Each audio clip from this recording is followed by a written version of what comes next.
लड़ाई लड़ाई जो हम लोग आजकल लड़ रहे हैं, हमें तो नहीं लग रहा है कि तमाम संगठन जो हमारे बीच में काम कर रहे हैं और पार्टियां, मैं पहली बार इतना असहाय कभी जीवन में महसूस किया।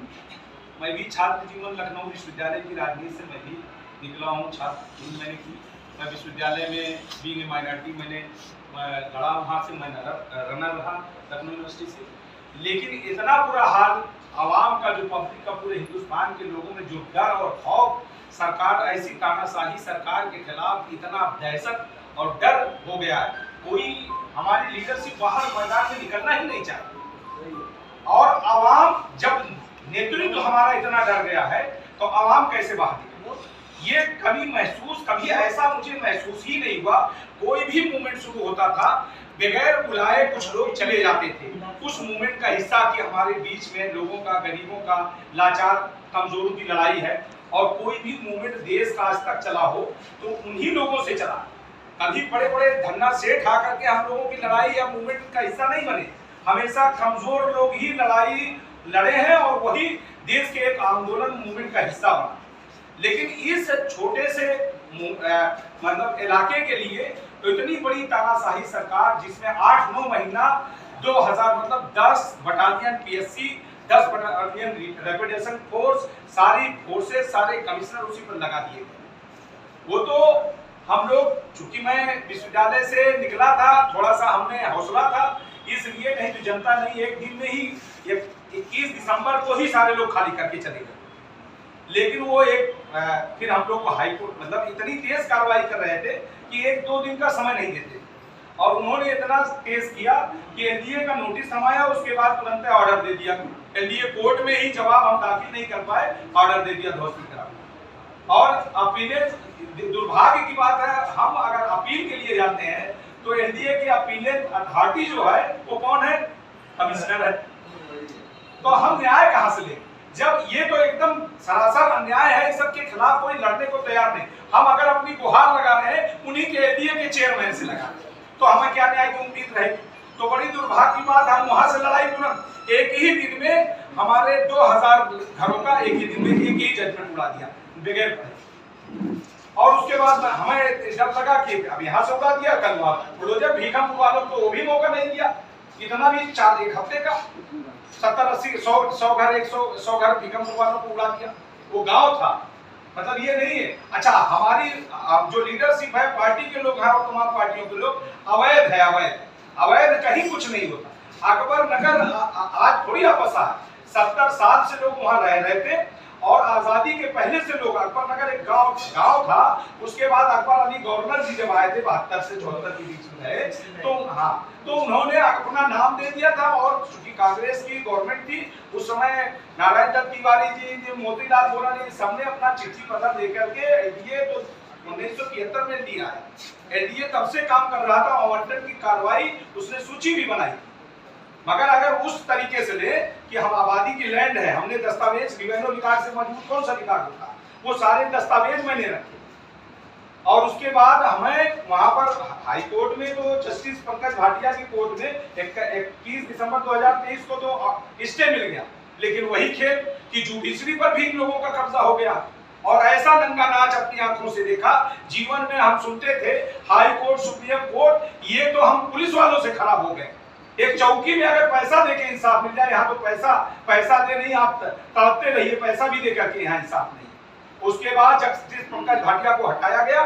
डिविजनल बेंच में एक कर्मचारी के द्वारा इन्होंने एक फाइल लगाई और हम 800 पिटिशनर हैं, उनकी सुनवाई नहीं है। एक केस लगा करके वो लीडिंग पिटिशनर हो गया, हमको उसके पीछे डाल दिया गया। और उसके बाद justice Vivek Chaudhary and Om Prakash Shukla की बेंच में लगा और उसके बाद सुनने को तैयार। कोई उसी एक लीडिंग पिटीशन को सुना कि वो स्लम है, वो कमर्शियल है, और उन्होंने अपनी पिच पर गेम खेला और उसके बाद उसका बुरा हासिल हो गया। आज वो हमारा अकबर नगर उसी पर जजमेंट। उसके बाद भागे सुप्रीम कोर्ट में। सुप्रीम कोर्ट ने एक तथ्य रखा, 15 दिन की, 10 दिन की डेट दिया। और उसके बाद सुप्रीम कोर्ट ने कहा, इन्होंने कहा वो नदी है, हमने कहा नाला है। तो उन्होंने कहा सिद्ध करिए। इनसे पूछा, सॉलिसिटर जनरल मिस्टर नटराजन से पूछा, अपना नदी का सबूत दीजिए, कहना हमें समय चाहिए। वो फिर थोड़ा सा स्टेज जो समय बढ़ता गया इसलिए बढ़ा।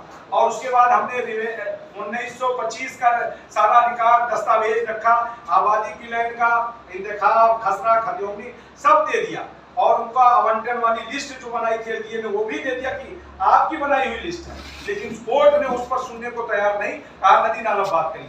फिर हमने नदी 1925 का जो दस्तावेज था वो दिखाया, हमने कहा ये कुकरैल नाला लिखा, इसकी चौड़ाई मात्र 25 मीटर है, और इरिगेशन ने कहा 25 मीटर चाहिए हमसे, ले लो 25। हमने कहा 25 मीटर के बजाय 50 ले लीजिए। 50 लेने को वो नहीं, हम इसको फ्लड जोन, अब फ्लड प्लेन एरिया कितना है पूरा लखनऊ कह दे, तोड़ते चले जाए, कोई रोकने वाला नहीं इस समय। अभी अकबर नगर, अकबरार नगर, रहीम नगर, खुर्रम नगर सब बच जाए, लेकिन क्या है इसको डिफाइन करना होगा। फ्लड प्लेन क्या है, डूब क्षेत्र क्या, डूब क्षेत्र का कोई मानक होगा ना।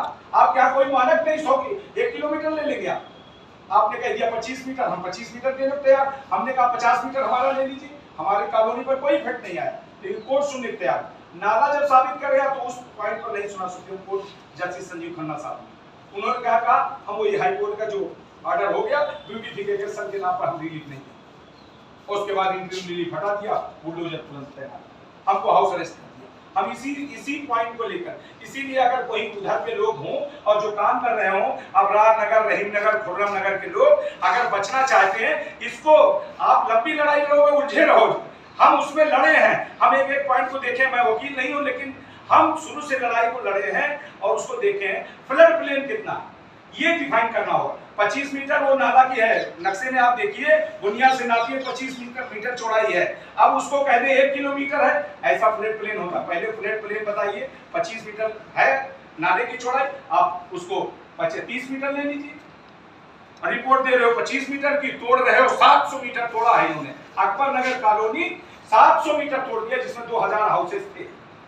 इतना बड़ा डिमोलिशन ड्राइव पूरे हिंदुस्तान में आप लोग एक साथ नहीं देखा होगा, मतलब पूरा। और सबसे बड़ी विडंबना ये रही हमारे इस पूरे, मतलब मैं उत्तर प्रदेश में, मतलब जो क्रांतिकारी धरती है, उस पूरी, मतलब लोग चिल्लाते रहे, कहते रहे, ये कोई जरूरी है आपके लिए मंच सजाया। मुझे यही कष्ट है कि तमाम पार्टियां हैं, तमाम लोग हैं, क्या इतने लोग, अगर तमाम संगठनों के लोग हमारे बीच में, गरीबों का 2000 घर वाले अपनी पीड़ा लेके आपके साथ तो खड़े ही थे, आप कोई लीड करता उसमें आता।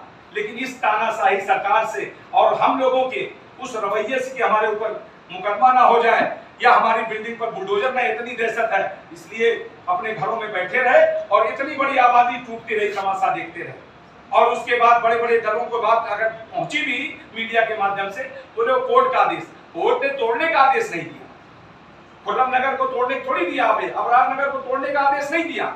फ्लड प्लेन यही निर्धारित हो जाए, आप ले लो। आज पेपर में निकला, आज सारा सर्वे कर रहे हैं, अब इस पर सर्वे करके अब वो कुकरैल को बना देंगे खूब चौड़ा, वो उसको मिला देंगे 100 मीटर, 50 मीटर, उसको 100 मीटर बना देंगे।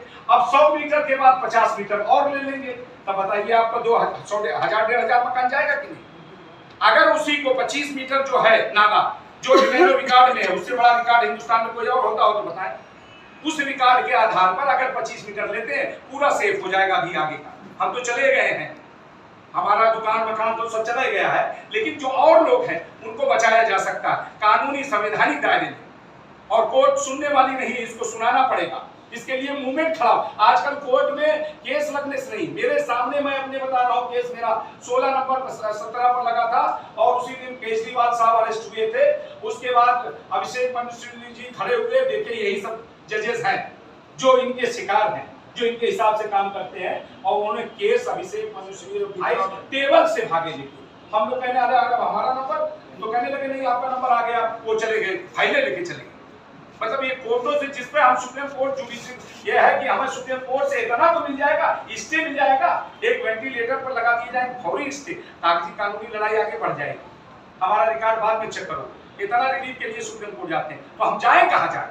पार्टियां मदद करने के लिए, संगठन इतने डरे हुए हैं, पार्टियां डरी हुई हैं, अखिलेश यादव या कोई आ जाते, एक बार विजिट करके चले जाते, या कांग्रेस के कोई नेता आ जाते, बड़ी लीडरशिप, कुछ भी लोगों में, आवाम में जोश। ऐसे थोड़ी, आवाम जो लीडर चाहती है ना, लीडर ही नहीं हमारे देश में पड़े हैं जैसे, तो इसमें अब लीडरशिप, अब हम लोगों को ऐसी लीडरशिप को क्रिएट करना पड़ेगा जो वाकई पहले हमें दूसरी आजादी की लड़ाई, और ये आजादी खून मांगती है।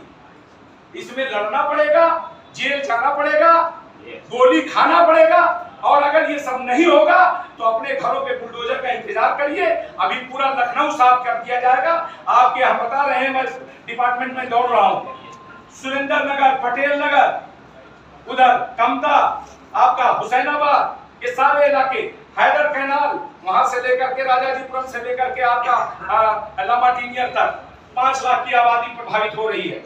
ये पूरा लखनऊ खाली हो जाएगा। खाली ब्यूटिफिकेशन के नाम पर लोगों के घरों को उजाड़ दिया जाएगा, और यहाँ लोग नहीं, यहाँ पेड़ पौधे। अभी मैंने कहा प्रपोजल के आधार पर अगर 700 मीटर आपने तोड़ दिया, आज आपने 40 एकड़ भूमि खाली करा लिया, उसके लिए कोई सरकार का बहुत बड़ा प्रपोजल होगा ना, जिससे लोगों को फायदा पहुंचेगा। बोले 3 लाख पेड़ लगाएं, क्या बोले, जंगल कटवा रहे हैं, लेकिन हमारी बस्तियों को उजाड़ करके ये 3 लाख पेड़ लगाएं। और उजाड़ने का भी तरीका देखिए, पूरे हिंदुस्तान में, महाराष्ट्र में है, रिहेबिलिटेशन किया जाता है, तमाम उनकी हर कई स्टेटों की अलग अलग पॉलिसी है। हमारे स्टेट में रिहेबिलिटेशन की कोई पॉलिसी नहीं, 1 रुपया कंपनसेशन नहीं दिया। 50-50 लाख 1 करोड़ के घर होते हुए 1 रुपया कंपनसेशन इन लोगों को नहीं दिया। नियम ये था, भाई आपने मांगा पुरानी आबादी है, एडवर्स पोजीशन के कानून के तहत 30 साल सरकारी लैंड पर भी अगर हम रह जाए तो हमारा कानूनी अधिकार हो जाता, हम उसके मालिक हो जाते हैं। हमारे घर को, हमारे 50 लाख, हमने 70 लाख, पहले 1 फ्लोर बनाता है, दूसरा फ्लोर एक पीढ़ी बनाती है।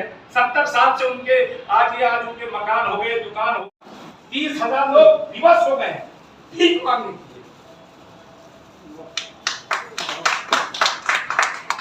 एक अच्छे खासे इंसान को जो एक अच्छी लाइफ बिता रहा, उसको कटोरा दे दिया, मकान ले लिया, दुकान ले लिया, बच्चों की शिक्षा, 5,000 बच्चे स्कूल छूट गया।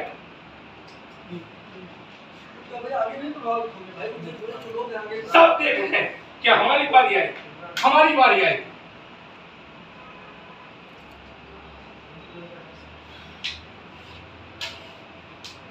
तो ये लड़ाई, ये हम लोगों को इस तरीके से ऐसे देखते रहे, बच्चे तिरपड़ा रहे। मैं भी एक दिन विजिट करने गया, भैया क्या करेंगे, खाली पैसे नहीं, स्कूल कैसे जाए, और बच्चे एक भी नहीं स्कूल में अच्छे स्कूलों में पढ़ रहे थे। इंग्लिश मीडियम सारे बच्चे, 4-5 हजार बच्चे स्कूल इंग्लिश मीडियम में पढ़ रहे थे, और कहते हैं देश का निर्माण करेंगे। उन देशों को वो कल को क्रिमिनल अपराधी और इस देश के लिए घातक बन जाएंगे। जिस देश में न्यायपालिका ध्वस्त हो जाएगी, उस देश में आतंकवाद बढ़ेगा, और उसको रोक नहीं, तेरा युद्ध हो जाएगा आने वाले समय में।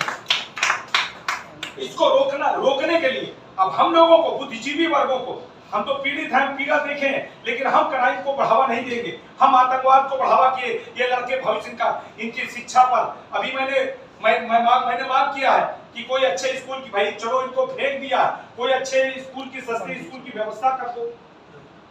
3-4 मस्जिदें, 3 मदरसे, 4-5